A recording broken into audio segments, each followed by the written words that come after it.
General Bipin Rawat ഉൾപ്പെടെ 13 പേരുടെ മൃതദേഹം വെല്ലിംഗ്ടണിൽ നിന്നും സുലൂർ എയർബസിലേക്ക് എത്തിച്ചിരിക്കുന്നു.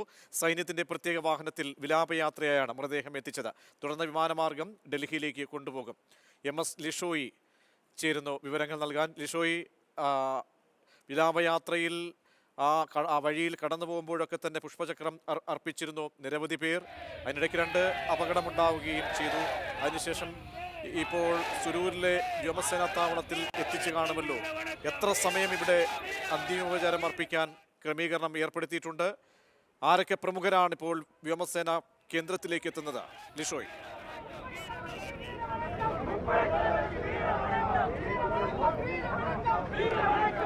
ഇവിടേക്ക് പ്രമുഖരെക്കാൾ അധികം സാധാരണ ആളുകളാണ് എത്തിക്കൊണ്ടിരിക്കുന്നത്. പോലീസ് നന്നേ ബുദ്ധിമുട്ടി. അതായത് ഈ വാഹന വ്യൂഹം എയർഫോഴ്സ് സ്റ്റേഷൻ സുളൂരിനകത്തേക്ക് പ്രവേശിപ്പിക്കുന്നതിന് വേണ്ടി വഴിയിലുടനീളം സാധാരണ ആളുകൾ വലിയ രീതിയിൽ ഒത്തുകൂടുകയും അവർ പുഷ്പങ്ങൾ അർപ്പിക്കുകയും അതിനുശേഷം ഇത്തരത്തിൽ വലിയ രീതിയിൽ അഭിവാദ്യങ്ങൾ, അതായത് അന്തിമോപചാരം അർപ്പിക്കുകയും ജവാന്മാർക്ക് അന്ത്യയാത്രയ്ക്ക് അഭിവാദ്യങ്ങൾ അർപ്പിക്കുകയും ചെയ്തുകൊണ്ടാണ് റോഡിന് ഇരുവശത്തുമായി എല്ലാവരും ഒത്തുകൂടിയിരുന്നത്.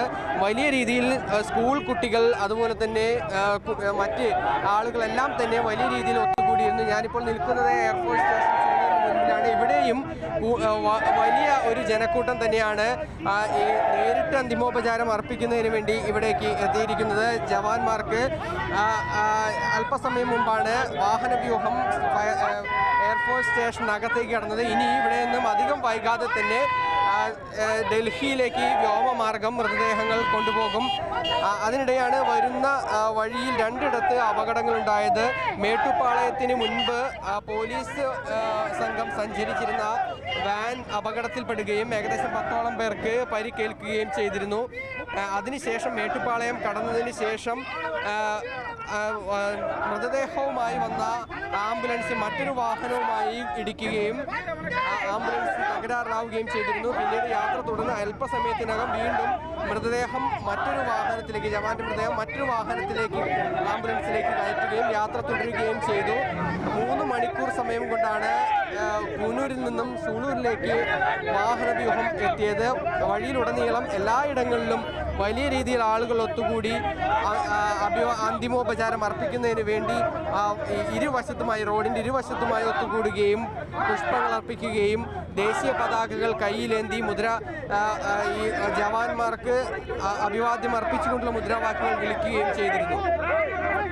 ലിഷോയ്, നമുക്കറിയാം, കാരണം വളരെ വൈകാരികമായ ഓർമ്മകൾ സ്ഫുരിക്കുന്ന ഇടമാണ് ബിപിൻ റാവത്തിന്റെ സുലൂർ.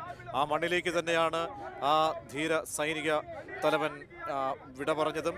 അവിടുത്തെ ജനങ്ങളൊക്കെ തന്നെ ഇപ്പോഴും ആ ഞെട്ടിൽ നിന്നും അവർക്ക് ഉണരാനായിട്ടില്ല. അങ്ങനെ അതിവൈകാരികമായി തന്നെ അവർ ആ മണ്ണിലേക്ക് ഇപ്പോൾ ബിപിൻ റാവത്തിന്റെ ശരീരം എത്തുമ്പോൾ പ്രതികരണങ്ങൾ നടത്തുകയാണല്ലോ. രാഷ്ട്രത്തിന് വേണ്ടി ഒരുപാട് കാലം, ഇത്രയും നാൾ സേവനമനുഷ്ഠിച്ച വ്യക്തി, പത്നി, ധീര സൈനികർ, ഇവർക്കൊക്കെ ഏത് നിലയിലാണ് ഈ മണ്ണ് അവസാന യാത്ര നൽകുന്നത്?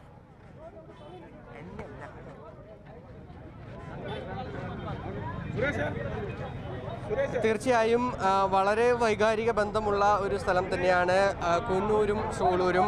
ബിപിൻ റാവത്തിനായാലും മറ്റ് സൈനികർക്കായാലും. അതായത് ഇവിടെ നിന്ന് കൂനൂരിലേക്ക് പോയി പോകുന്ന ആ ഒരു വഴിയിലാണ് അപകടം സംഭവിക്കുന്നത്.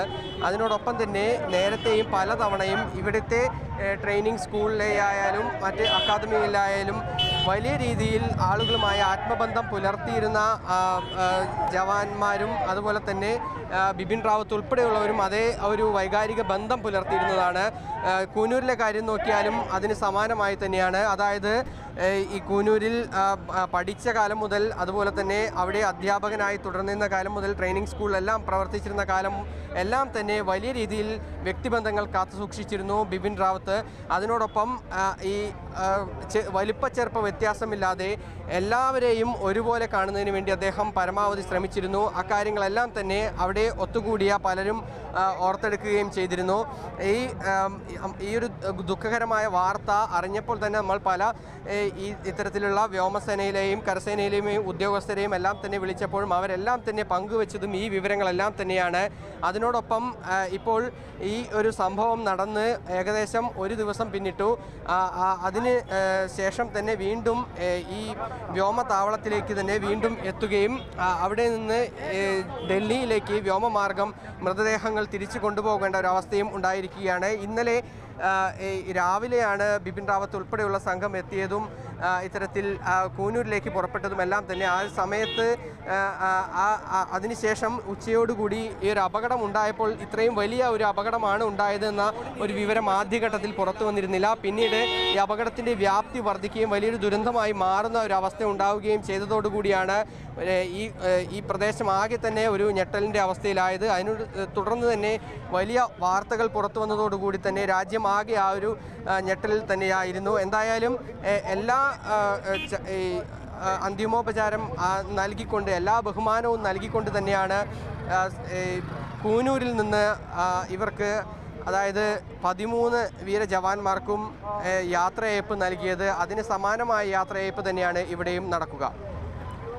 ലിഷോയി, നേരത്തെ വെല്ലിംഗ്ടണിൽ നമ്മൾ കണ്ടത്, വെല്ലിംഗ്ടൺ അവിടെ സൈനിക കേന്ദ്രത്തിൽ അവിടെ വലിയ തോതിൽ ഒരുപക്ഷെ രാഷ്ട്രീയ രംഗത്തെയും സൈനിക രംഗത്തെയൊക്കെ നിരവധി പേരാണ് അവിടെ ആദരാഞ്ജലി അർപ്പിക്കാൻ എത്തിയത്.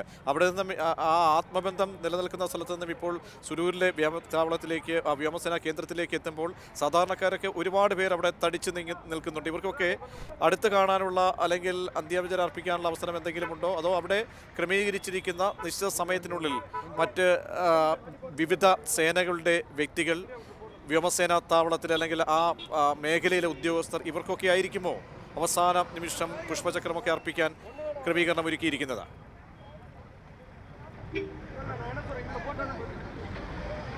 തീർച്ചയായും പൊതുജനങ്ങൾക്ക് യാതൊരു വിധത്തിലും വ്യോമതാവളത്തിനകത്തേക്ക് പ്രവേശനമില്ല. സാധാരണ ആളുകൾക്ക് യാതൊരു വിധത്തിലും അകത്തേക്ക് പ്രവേശനമില്ല. ഈ വ്യോമ മേഖലയുമായി ബന്ധപ്പെട്ട ഉദ്യോഗസ്ഥർക്കും എയർഫോഴ്സുമായി ബന്ധപ്പെട്ട ഉദ്യോഗസ്ഥർക്കും ആർമിയുമായി ബന്ധപ്പെട്ട ഉദ്യോഗസ്ഥർക്കും മാത്രമാണ് അകത്തേക്ക് പ്രവേശനമുള്ളത്.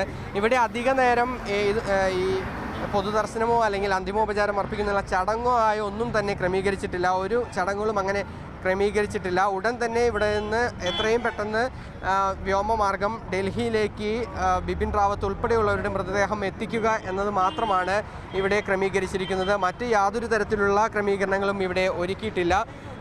സാധാരണക്കാരായ ആളുകൾ നിരവധി പേർ ഇത്തരത്തിൽ പുറത്തുനിന്നെങ്കിലും ഇത്തരത്തിൽ അന്തിമോപചാരം അർപ്പിക്കാൻ കഴിയുമെന്ന ഒരു പ്രതീക്ഷയോടുകൂടി ഇവിടെ എത്തി എന്ന് മാത്രം. അത്തരത്തിൽ നിരവധി ആളുകൾ ഈ സുലൂരിലും പരിസരത്തും മാത്രമല്ല, കൂനൂരിൽ നിന്ന് പുറപ്പെട്ടപ്പോൾ മുതൽ എല്ലായിടങ്ങളിലും, മേട്ടുപ്പാളയത്തായാലും അത് കഴിഞ്ഞ് കോയമ്പത്തൂർ മേഖലയിലായാൽ പോലും അവിടെയെല്ലാം തന്നെ വലിയ രീതിയിൽ ഒത്തുകൂടിയിരുന്നു.